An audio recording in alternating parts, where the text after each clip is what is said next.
உலகத்தை குறித்து கவலைப்படுறவங்களுக்கு இந்த சபை பேசப்படலை. உன்னதத்தை குறித்து பேசுறவங்களுக்கு தான் இப்ப பேசப்படுற செய்தி அப்படின்னு சொல்லிட்டு, என்ன உலகத்தை குறித்து பேசுறவங்களுக்கு கவலைனா அவனுக்கு உலக ஆசீர்வாதங்களை குறித்த நோக்கம், உலக சிந்தனை, உலகத்துல என்ன செய்யணும், உலகத்தை சுதந்தரித்துக் கொள்வதற்காக ஆண்டவரை தேடுவான்.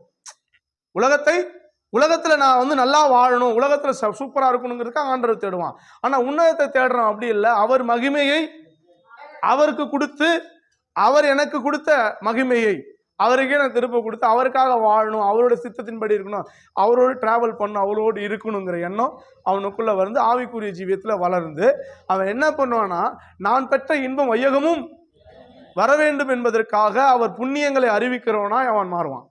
அவர் புண்ணியங்களை அறிவிப்பான். அவர் ஒவ்வொரு நாளும் நீங்க என்னென்ன கதை பேசுறீங்க, என்னென்ன செய்றீங்கன்னு தெரியாது, அவர் புண்ணியங்களை அறிவிப்பான். இயேசுங்கிற ஒரு தெய்வத்துக்கிட்ட நான் போன பிறகுதான் என் வாழ்க்கையில மிகப்பெரிய ஒரு மாற்றத்தை நான் பெற்றுக்கொண்டேன்.